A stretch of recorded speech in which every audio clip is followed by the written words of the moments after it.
գնդերեցների թեման, որը քննարկվեց, ինչ է տեղի ունեցել, ինչու որոշվեց նման բան։ Տեղի ունեցել հետևյալը, Պաշտպանության նախարարի հրամանը փոփոխվել է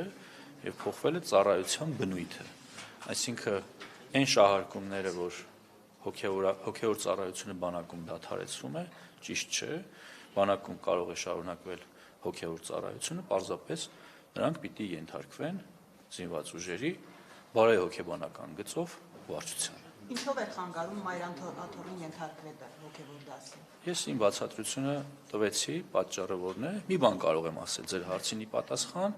բանակում զինված ուժերում չի կարող լինել երկակի ենթակայություն։ Շնորհակալ։ Պապիկյանը կան տեղեկություններ, մամուլում նաև քահանաներից մեկն է գրել, իմ անունը չեմ հիշի, որ կարգալույցներին առաջարկում է 700,000 դրամով գնալ եւ գնդերից աշխատել։ Ես իմ աշխատավարձի չափ չեմ կարող ասել, բայց կարող եմ ասել, որ նախարարի հրամանը, որը մենք հրապարակել էինք,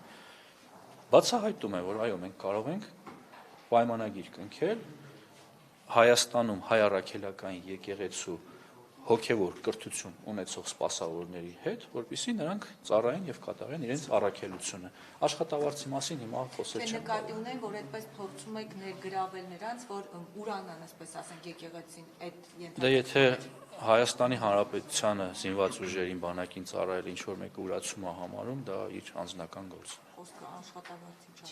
Աշխատավարձի չափը նախ մեծ եք ասում, ես նման աշխատավարձի մասին տեղյակ չեմ, բայց բավարար աշխատավարձ կլինի, որը կտարբերվի նախկինում իրենց ստացածից։ Պարոն Պապիկյան, խնդիրն այն է, որ Դուք երկրորդ հարցն եք տալի, գուցե երրորդ։ Հստակեցնում եմ պարզապես։ Խնդիրն այն է, որ գնդերեսներին առաջարկվել է Փաշինյանի օրակարգի միանալ այդ գումարի դիմաց, այս է ասում։ Սուտ է, նման բան չկա։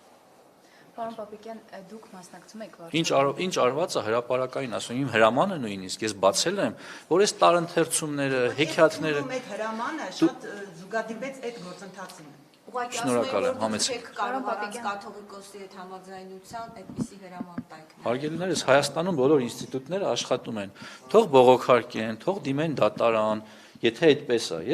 ես չեմ կարծում, որ այդպես է, ես համաձայն չեմ իրենց հետ, իմ բոլոր գործողությունները իրավաչափ են եւ տեղին։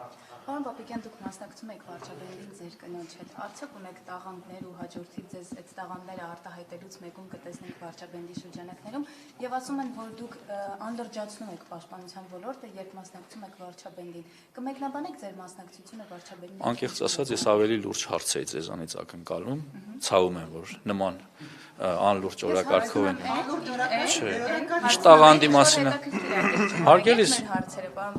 մասնակցել եմ, ուզեցել եմ, որ մասնակցել եմ։ Տաղանդներ ունեք, որ հաջորդի օրինակ վարչապետի պես կարող է։ Երբ կարտահայտեմ տաղանդներս կտեսնեք։ Պարզապես Գևորգ Պապոյանն ասել, որ ինքը կարողանում է լավ կլարնետ